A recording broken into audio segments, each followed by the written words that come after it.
Продолжаем наш эфир обзорами экономических, спортивных событий, мировых новостей и чрезвычайных происшествий. А начнем выпуск с актуального курса валют. По информации Центробанка, доллар остановился на отметке 73 рубля и 51 копейка. Евро стоит 87 рублей и 80 копеек. Самый выгодный обмен доллара в Якутске у Солидбанка покупает за 73 рубля и 10 копеек, а продает за 73 рубля и 75 копеек. Европейскую валюту выгоднее всех покупает Россельхозбанк за 87 рублей и 27 копеек, а продает Солидбанк за 88 рублей и 8 копеек. По итогам прошлого года недропользователи Якутии выплатили в консолидированный бюджет России в общей сложности свыше 147 миллиардов рублей. Более подробная информация у Нюргуяны Ивановой в рубрике «Новости экономики». Нюргуяна, приветствую. О каких предприятиях промышленной отрасли идет речь?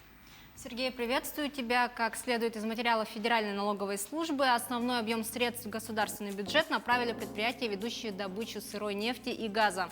Отмечу, что показатель налоговых поступлений в федеральный бюджет от предприятий угольной отрасли исчисляется отрицательным результатом. В эфире новости экономики на Якутия-24. В студии работает Нюргуяна Иванова. Росгеологии и Селигдар создали совместное предприятие для проведения геологоразведочных работ на рудное золото. Речь идет о Чулковской площади в Алданском районе Якутии. Подписание соглашения состоялось при участии Национального агентства прямых инвестиций. По условиям договора Селигдар получает долю в 65% в дочерней компании Росгеологии, владеющей лицензией на Чулковскую площадь. Селигдар будет осуществлять операционное управление совместным предприятием, а также профинансирует проведение геологоразведочных работ на Чулковской площади в объеме, необходимом для оценки запасов. Росгеология проведет весь комплекс геологоразведочных работ на лицензионном участке, а после постановки запасов на баланс будет осуществлять геологическое сопровождение разработки месторождения. В рамках других направлений сотрудничества Росгеология выполнит работы на объектах Селигдара по договорам подряда, в том числе проведет геологоразведочные работы на месторождении Киреестях в Алданском районе Якутии и оценочные работы на участке недр Семеновской площади в Алтайском крае. Выручка компании «Алроса» от реализации алмазно-бриллиантовой продукции в январе-феврале текущего года выросла на 6,7% и составила 802 миллиона долларов. Основной объем денежных средств традиционно пришелся на продажи алмазов и шлиф-порошков. Реализация бриллиантовой продукции сохранила тенденцию к росту. Компания получила 21 миллион долларов, что на 11% превышает показатели 2020 года. Данные результаты вызваны восстановлением спроса на основных рынках сбыта, которое началось в 2021 году. В частности, компании гранильного сектора пополняют запасы ювелирной продукции в периоды доступности сырья на рынке. В настоящее время баланс спроса и предложения находится на уровне достаточно комфортном как для поставщиков, так и для потребителей алмазного сырья. Выручка компании «Мечел» в прошлом году составила 265,5 миллиардов рублей, что на 8% меньше показателей 2019 года. Из общего объема 15% относится к доходу по добывающему сегменту. Как следует из отчета компании, снижение консолидированного финансового показателя вызвано преимущественно сокращением выручки горнодобывающего дивизиона. Основной причиной является значительное ослабление цен на угольную продукцию по сравнению с 2019 годом. Данный фактор также оказал негативное влияние на EBITDA. Так, показатель по добывающему дивизиону снизился на 34% и составил порядка 26 миллиардов рублей. Консолидированный EBITDA снизился на 23% до 41 миллиарда рублей. Финансовые расходы компании в прошлом году снизились на 8 миллиардов 800 миллионов рублей. Сокращение произошло за счет погашения части кредитов «Газпромбанка» и ВТБ благодаря продаже компании Эльгинского угольного комплекса и снижения ключевой ставки Банка России. Несмотря на снижение выручки, компания «Мечел» в 2020 году увеличила объемы угледобычи на 10% до почти 16 миллионов тонн. Рост вызван увеличением объемов вскрышных работ и реализацией программы модернизации и расширения горно-транспортного оборудования. Продажи антрацитов выросли на 68%.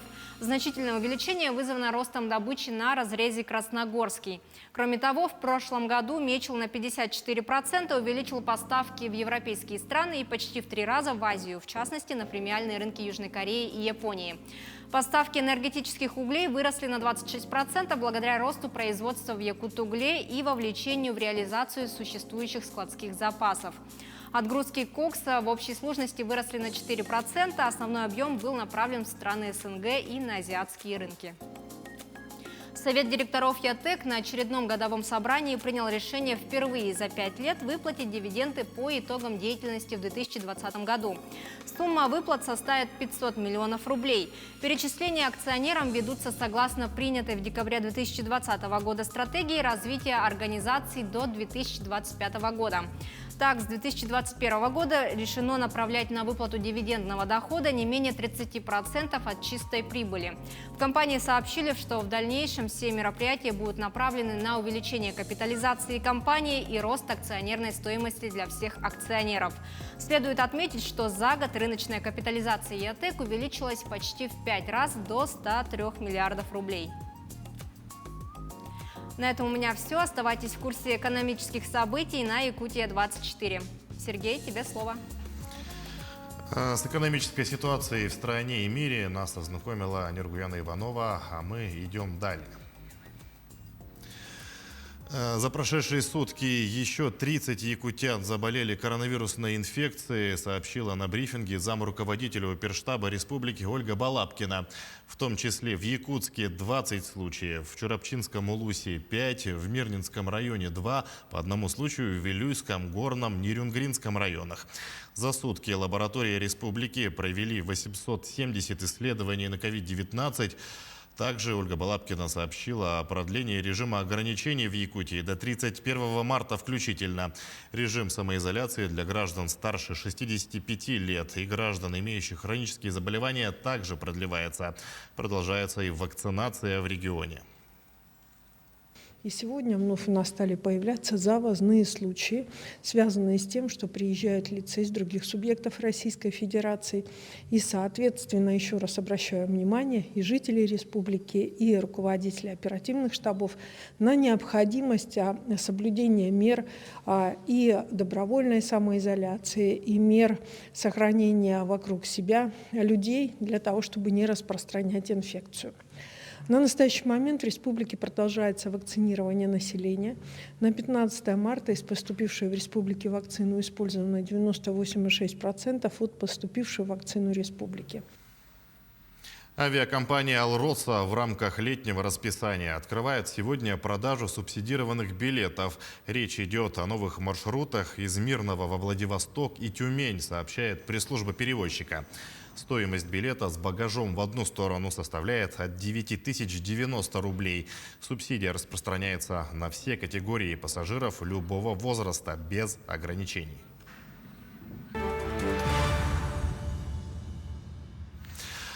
В Потсдаме открылась выставка «Восток Рембрандта». В отличие от множества других, она проходит офлайн, хотя и с ограничениями. Экспозиция была готова еще прошлым летом, но увидеть ее публика сможет только теперь. Татьяна Гамозова о представленных на выставке работах. После длительного локдауна музей Барберини в Потсдаме наконец открылся для публики выставкой «Восток Рембрандта» с подзаголовком «Запад встречается с Востоком в голландском искусстве XVII века». В нее вошли около 100 работ как самого Ван Рейна, так и его современников. Среди прочего выставляются картины «Давид с головой Голиафа перед Саулом» и бюст старика с тюрбаном кисти великого голландца, а также несколько его набросков и гравюр. Экспозиция должна была открыться еще в конце прошлого лета, но ее отложили, как и множество других событий, из-за пандемии коронавируса. Это просто мечта. Я живу в Потсдаме и хожу на все выставки. В прошлом году мы уже запланировали пойти на их совместную экспозицию с Третьяковской галереей. И тут объявили второй локдаун, и все снова закрылось. Несмотря на послабление, увидеть работу Рембрандта можно только соблюдая строгие меры безопасности. Билеты продаются исключительно онлайн и на 3 дня вперед, на случай, если музею придется неожиданно закрыться. В день попасть в залы могут не больше 660 человек, по 20 каждые 15 минут. Если все пойдет по плану, то выставка продлится до 27 июня. В Таиланде отпраздновали День слонов. Это священные для королевства животные, но из-за пандемии и они испытывают трудности. Ведь туристов, приносивших им доход, после закрытия границ стало куда меньше. Об ожидании туристов далее. В Таиланде в субботу отметили День слонов. Десятку главных обитателей слоновой деревни в городе Аютая, к северу от Бангкока, по этому случаю организовали фруктовый банкет. В последние годы этот праздник был одним из главных аттракционов для путешественников. Но пандемия серьезно подорвала туристический сектор во всем мире, не обойдя стороной и Таиланд. Руководители деревни мечтают о том, чтобы власти как можно скорее сняли ограничения на въезд, введенные еще прошлой весной. Мы, слоновий народ, надеемся, что правительство откроет границы для иностранных туристов, и тогда мы сможем снова платить за еду для животных и за работу смотрителей. Мы понимаем, в каком состоянии мировая экономика, но все же возлагаем надежды на путешественников. Слон для Таиланда – священное животное и национальный символ, что не мешает жителям использовать их на разных работах, включая развлечения туристов. Защитники животных уверены, что это недопустимо, и призывают прекратить представления с участием слонов. В Китае открылся отель с белыми медведями. Все номера в нем уже забронированы, несмотря на критику со стороны защитников природы. Подробности далее. На северо-востоке Китая, в провинции Хэйлунцзянь, начал работу отель с белыми медведями. Владельцы называют его первой подобной гостиницей в мире. Она расположена в Харбинском тематическом полярном парке, и изо всех его номеров можно наблюдать за животными круглые сутки. В рекламном объявлении говорится, что медведи составят вам компанию, пока вы едите, играете или спите. На видео и фотографиях, опубликованных китайскими государственными СМИ и самим парком, видно 2 зверей в помещениях с искусственным льдом. Представитель парка Polarland заявил Рейтер, что это только часть отведенной медведям территории. Их также выпускают на улицу, когда позволяет погода и качество воздуха.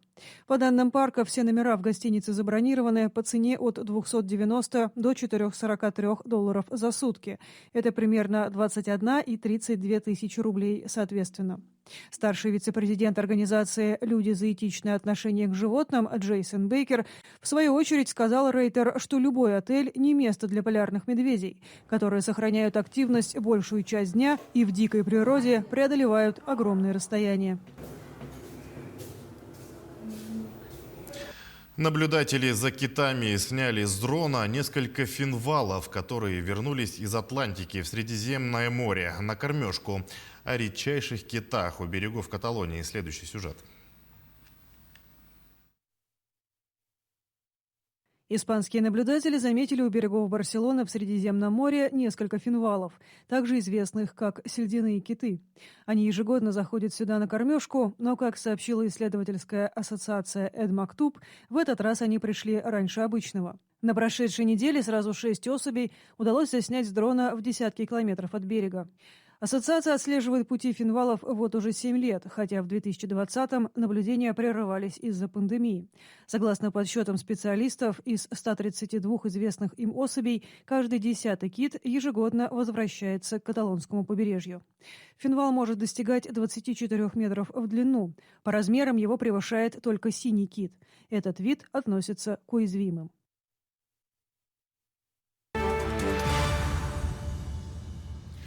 Сегодня во всем мире отмечается День прав потребителя. Проводится он под эгидой Организации Объединенных Наций. Впервые дата отмечалась в 1983 году. В Якутске сегодня проводят различные мероприятия, посвященные этой дате. О том, что должны знать потребители, расскажет мой коллега Дмитрий Тымыров. Вот сейчас на прямой связи с нами. Дима, приветствую, тебе слово. Сергей, здравствуй.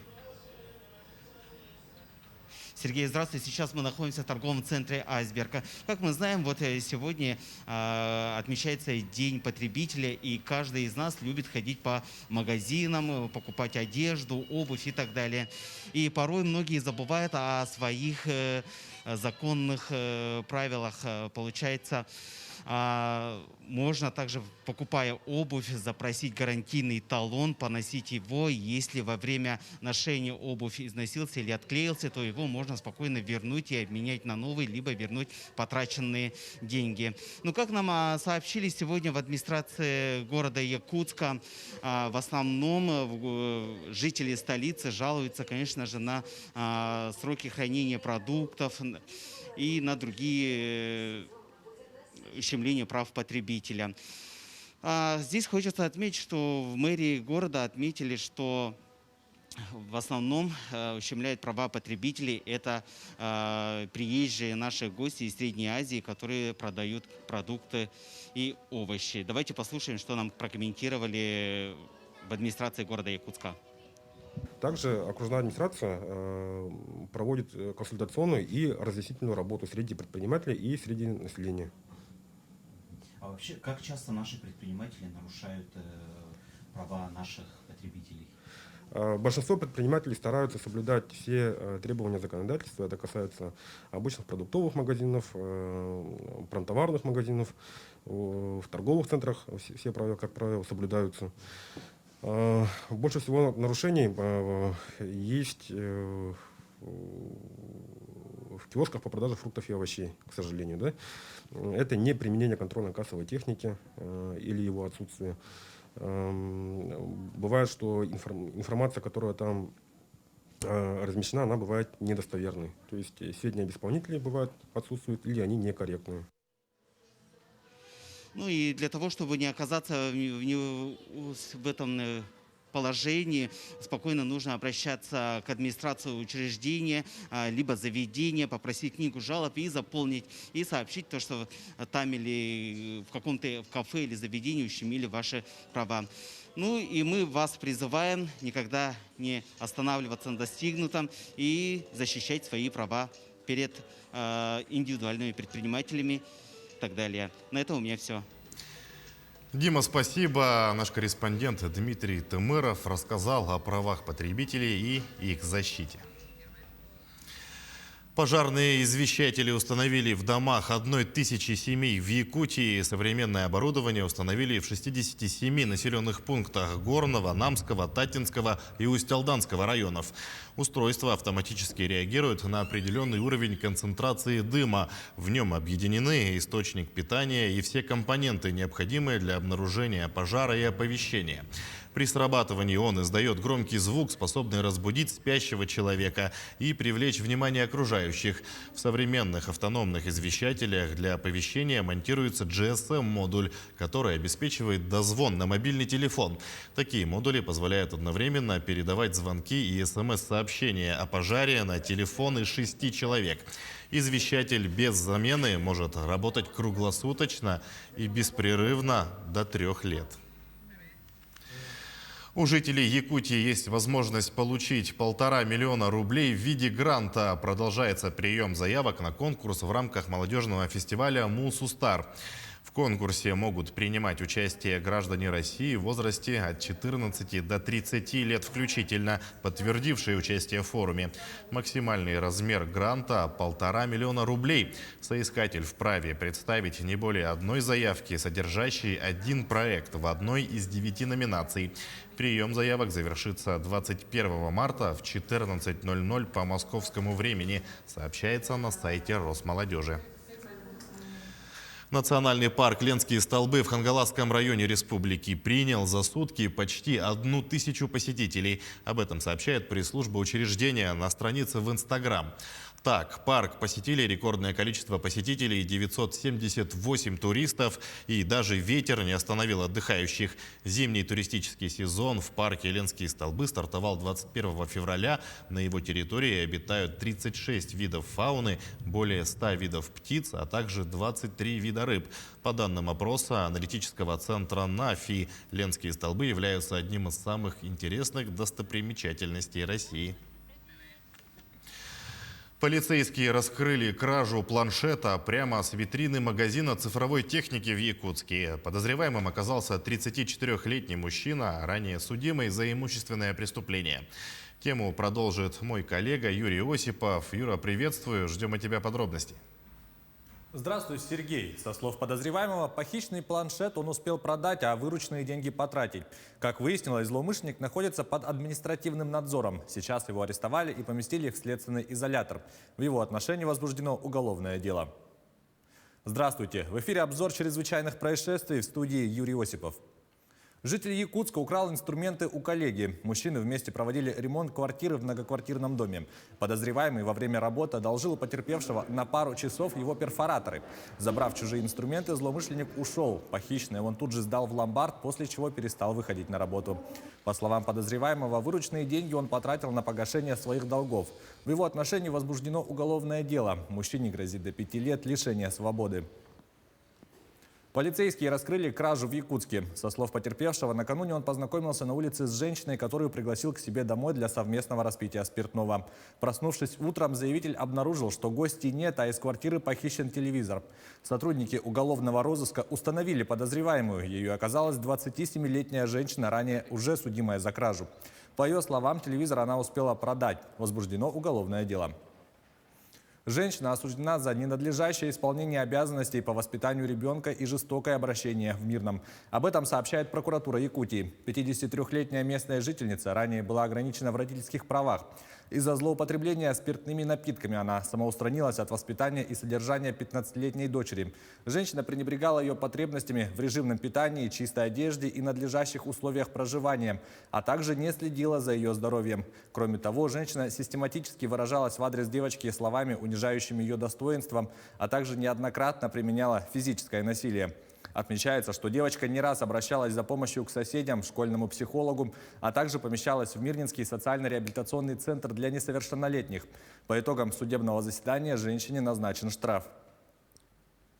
Следователи завершили расследование уголовного дела о покушении на сбыт наркотиков.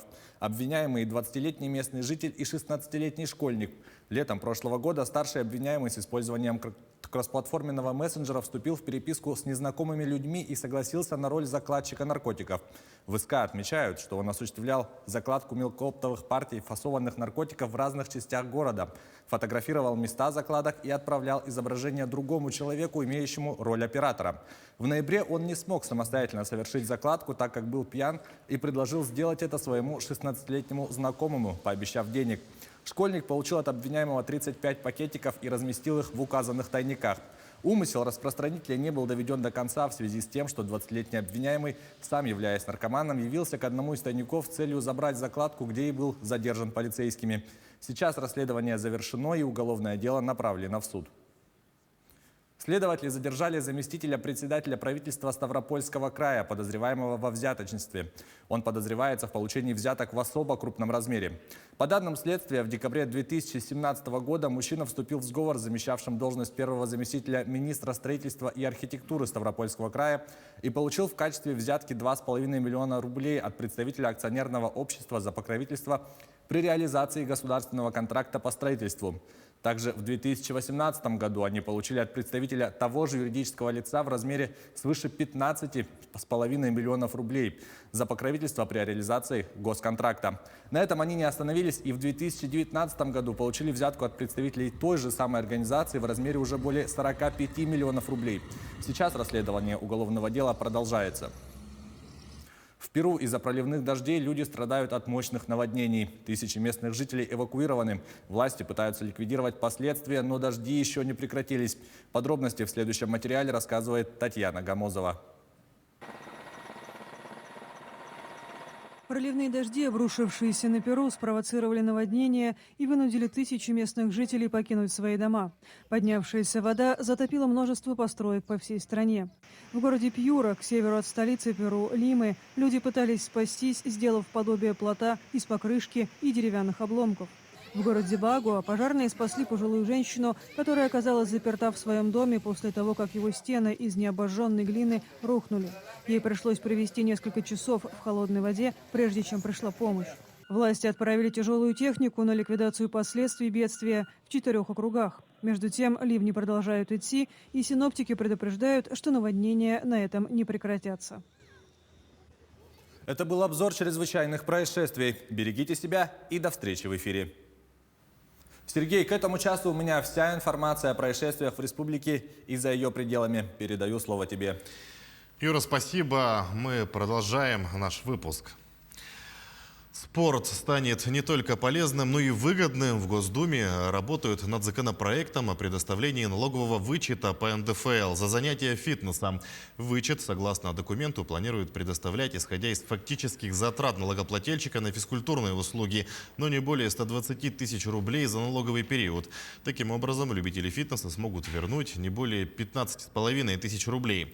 Воспользоваться правом можно не позже 3 лет с момента уплаты НДФЛ. При положительном решении по заявлению гражданина сумму начисляют на его счет. Продолжаем спортивную тему. В начале марта на спортивных площадках Якутска состоялись матчи чемпионата республики по баскетболу среди мужчин. В турнире принимали участие 14 команд, которые были разделены на 4 группы. В финале встретились команда Нерюнгринского района и города Якутска. Итоговый счет 61-66 в пользу команды из Нерюнгри. Вместе с победителями с нами на прямой связи находится наш корреспондент Екатерина Павлова. Катя, приветствую, передаю тебе слово. Да, Сергей. Достижения наших спортсменов всегда вызывают чувство гордости и признательности. Спорт – это радость побед. Но победа – это прежде всего над самим собой, а также каждодневный труд. Сборную Нерюнгринского района по баскетболу уже более 10 лет возглавляет тренер Степан Григорощук. Сегодня у него занимается более 50 детей и взрослые. Конечно, пандемия забрала все время тренировок, но несмотря на это, наши спортсмены сумели достойно показать себя на чемпионате. Узнаем у Степана Григорощука, тренера сборной, о том, удалось ли подготовиться к тренировкам, как это все происходило к чемпионату, в каком формате проходили тренировки и подготовка. День добрый, да. Мы приступили к тренировочному процессу в середине февраля. Задействовали по максимуму спортсооружения. Это стадион «Горняк», «Шахтер», ДК Пушкина. Где возможность была по времени, там и занимались. То есть за столь короткий срок мы пришли в форму, можно сказать, на максимуме. Ну и где показали хороший результат в играх. Хорошо. Скажите, пожалуйста, какие дальнейшие планы, что будет в дальнейшем, какие соревнования, какие ближайшие участия? Ну, в дальнейшем мы планируем в мае месяце выехать на турнир дальневосточный в город Благовещенск, где собираются все дальневосточные команды. И там планируется даже с приглашением со стороны Китая. Вот. Сейчас будем усиленно к этим соревнованиям готовиться и будем надеяться, что покажем тоже хороший, высокий результат, потому что нельзя останавливаться на достигнутом, надо идти вперед.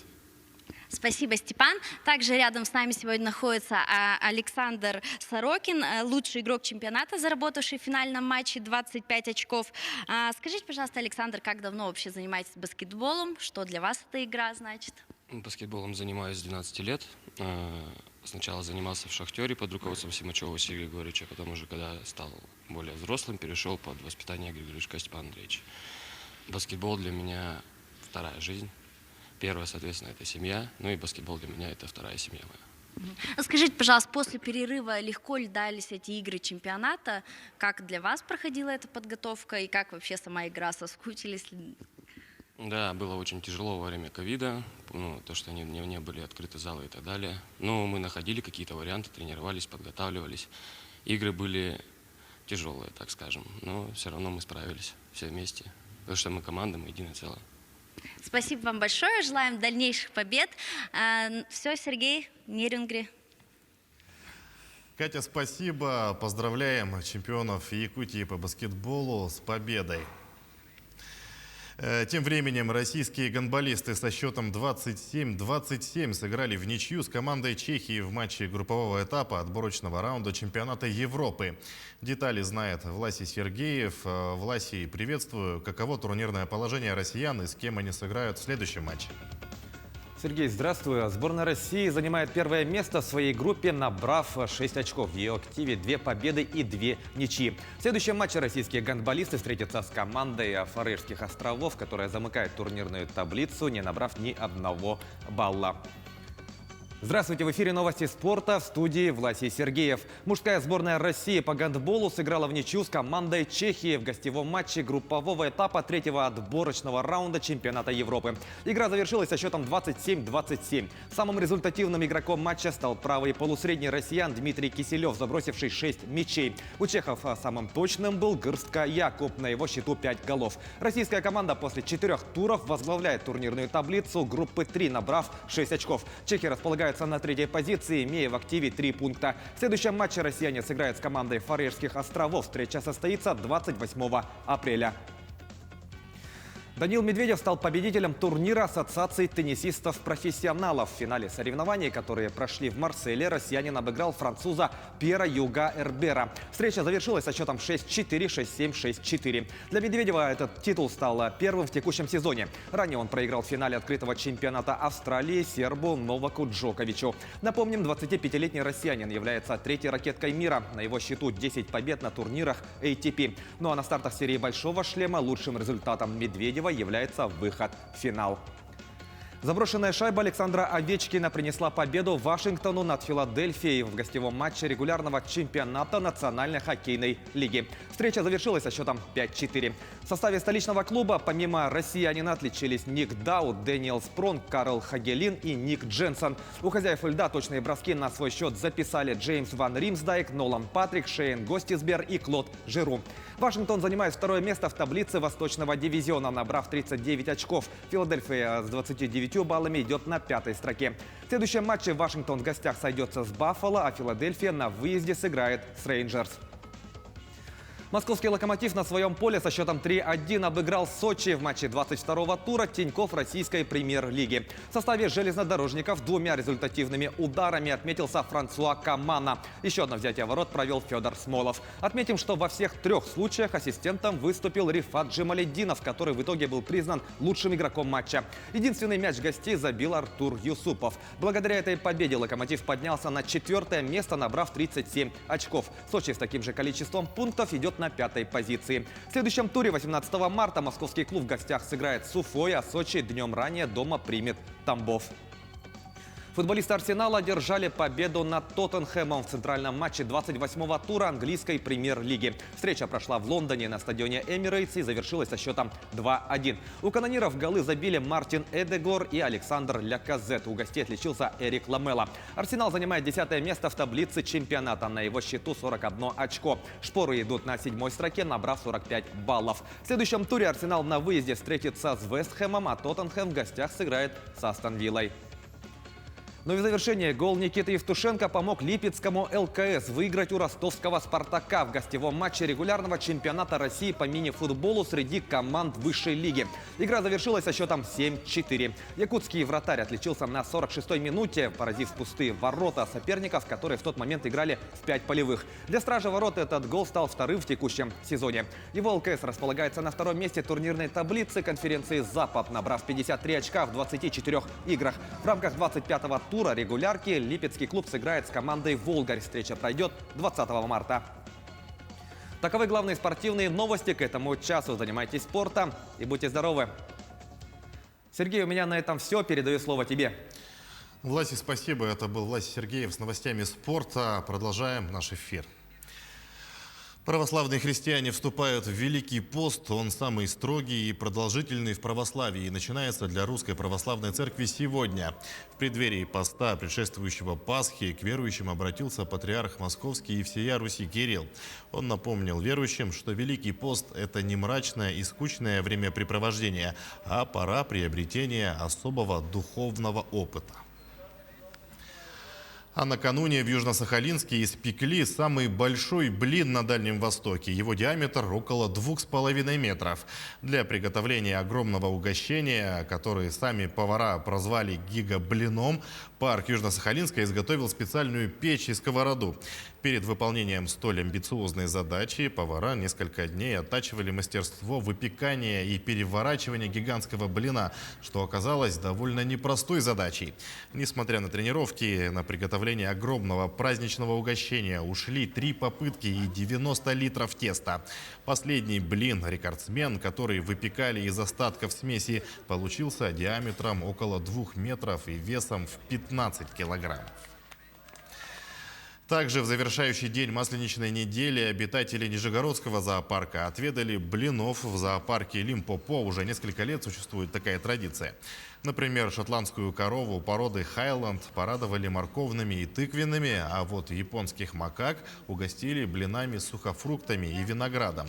Для проснувшегося бурого медведя Балу и белой медведицы Аяны тоже было приготовлено особенное угощение – блинчики с медом и фруктами. Блины для животных пекут по специальной рецептуре с использованием продуктов, которые входят в их привычный рацион, а в качестве начинок используют излюбленные лакомства обитателей зоопарка.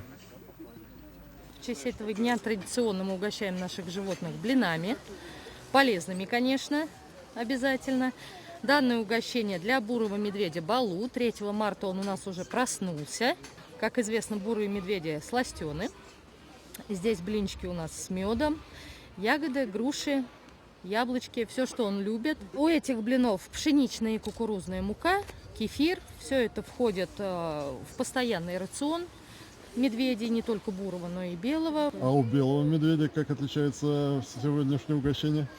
У белого медведя у нас блинчики с красной рыбой, с горбушей, да, ну и тоже немножко повидло разрешается белому мишке покушать, и также фрукты и ягоды, брусника. Приближается сезон удачников и садоводов, а это значит, настанет пора выращивать свой собственный урожай овощей. Далее эксперт поделится опытом, какие томаты и когда лучше высаживать. Сегодня я расскажу все о помидорках. Дело в том, что март – это самое время посадки томатов. И, конечно же, немногие знают, что томаты нужно сажать в 3 этапа. Прежде всего, томаты разных сроков посева. Допустим, на каждом пакетике с обратной стороны написано, сколько вегетационный период. Я сажаю помидорки всегда в 3 этапа. Первый я сажаю высокорослые, среднерослые и низкорослые. То есть те низкорослые, это штамбовые называются, которые мы сажаем на улицу. Их мы будем сажать в самую последнюю очередь. Какие я рекомендую сорта? В общем-то, из всех высокорослых вы можете выбирать любые. Есть те, которые проверенные сорта, которые все очень часто сажают, это такие как верлиока, благовест. Но наравне с теми, с проверенными, все равно нужно сажать уже новые, более усовершенствованные сорта, которые сейчас вот приходят. Смотрите, какие они вот. Прелесть Страуза какая-то, черная богиня, прекрасная леди. 1-2 кустика из них сажайте, для того, чтобы вы посмотрели, допустим, как они растут на вашей почве. А вот из тех, которые на улице, я рекомендую такие сорта вот низкорослые, как челнок, бета-люкс, бета просто, да, они уже проверенные. А есть и новые сорта. Есть чудо-лентяя, есть лентяйка, есть щелковская, есть боец. Поэтому их тоже можете сажать. У кого большая площадь есть для посадок, те могут сажать вот такие вот, как морковный сорт. Этот сорт, вот типа морковного и монгол-карлик, или еще называют монгольский карлик, да, они очень развесистые. В каком смысле? Их можно садить просто, даже не обрабатывая землю. Лунку выкопали и посадили. Они растут прекрасно даже в бурьяне. В то же время вы можете посадить вот такие, как челнок или другие штамбовые, низкорослые, да, этот будет занимать один такую площадь, а таких вы можете посадить, которые растут вверх, вы можете посадить 4 штуки. С них урожая вы снимете намного больше. Вот посмотрите, помидорки посажены в одно и то же время. Вот это высокорослый, который мы сажаем в теплицу, а это штамбовый. Это вот, чтобы вам наглядно было видно. Видите, какая огромная разница. Поэтому вот такой мы сажаем обязательно в начале марта. А такие, это вот монгол, карлик, кстати, вот такие низкорослые мы сажаем только где-то после 20 марта. Вот такие новости у меня о помидорках. Пишите нам, задавайте вопросы, и мы с удовольствием будем на них отвечать. 2021 год – это начало третьего десятилетия нового века. Что изменилось за это время, какой была жизнь людей, какой она стала? Сейчас мы расскажем о самом главном для каждого человека – о здоровье.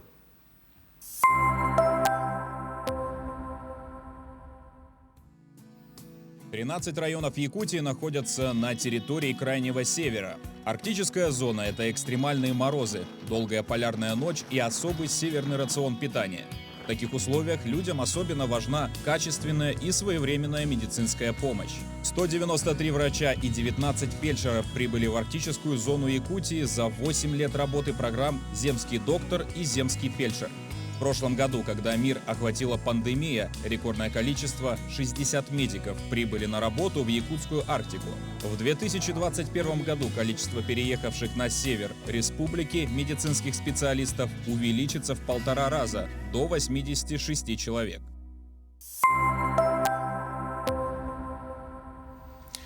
Весна пришла на юго-запад Якутии с метелью, мокрым снегом и градом. И, как водится, с оттепелью на дорогах Ленска образовался гололед. А следствие таких капризов погоды – скользкие дороги и плохая видимость, что неминуемо ведет к дорожно-транспортным происшествиям. Участились ли ДТП в Ленске, нам расскажет наш корреспондент Анна Кожевникова. Она сейчас на прямой связи со студией. Аня, добрый день. Передаю тебе слово. Сергей, здравствуйте. Ленчан еще на прошлой неделе настигла оттепель, но вместе с повышением температур природа преподнесла такие сюрпризы, как мокрый снег и резкие порывы ветра. Это значит гололед и плохая видимость. Если во дворах многоквартирных домов подсыпка идет плохо и скользко, то коммунальщики справляются с этой обязанностью хорошо. Руководство муниципальных учреждений организовало подсыпку на территориях своих организаций возле детских садов и школ, дабы обезопасить детей от травм. Также дорожники вышли с подсыпкой на улицу. Но ДТП имеют место быть. Как обстоят дела на дорогах, расскажет командир отделения ДПС Иван Яковлев. Иван, здравствуйте. Здравствуйте, Аня. Уважаемые граждане города Ленска, Ленского района, предупреждаю вас о снижении температуры в связи на проезжей части дороги города Ленска, Ленского района. Образовалась гололедица. Большая просьба участникам дорожного движения соблюдать скоростной режим и интервал впереди идущего транспортного средства.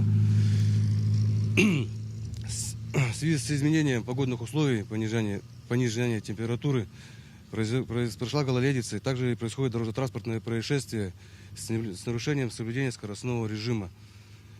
На территории города Ленска, Ленского района, повторюсь, большая просьба к водителям, которые ездят по Ленск-Мирной, трасса Умнос, соблюдать скоростной режим. Там тоже ведутся дорожниками работы по подсыпке подъемов, спусков. И смотреть за техническое состояние данного транспортного средства при выезде в рейс. Все у меня. Хорошо. На этой неделе немного подморозило, и синоптики обещают еще похолодание до конца недели. Сергей. Анна, спасибо. Будем надеяться, водители прислушаются к рекомендациям и не будут быстро ездить по улицам Ленска.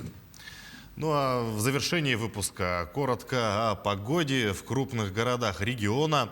В Алдане переменная облачность, днем минус 15 градусов. Сильный порывистый ветер до 14 метров в секунду.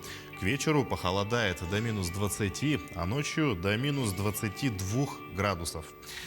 В Ленске сегодня минус 10, также облачно, возможен снег. Ветрено, как и в Алдане, с порывами до 16 метров в секунду. Вечером температура воздуха останется практически без изменений. В алмазной столице 13 градусов и тоже ветер до 11 метров в секунду. Вечером и ночью показатели погоды останутся на том же уровне, что и днем. А в Нерюнгри минус 15, сильный ветер от 8 до 18 метров в секунду. Переменная облачность, вечером похолодает до минус 19, а ночью столбики термометров опустятся до минус 26 градусов. И о погоде в столице, в Якутске минус 14, переменная облачность, ночью температура опустится до минус 21 градуса, а ночью похолодает до минус 25. Ветер до 13 метров в секунду, влажность 45%, давление 747 миллиметров ртутного столба. Наши корреспонденты продолжают следить за развитием событий. Спасибо за внимание. Берегите себя, носите маски, не забывайте соблюдать безопасную дистанцию. Оставайтесь с нами.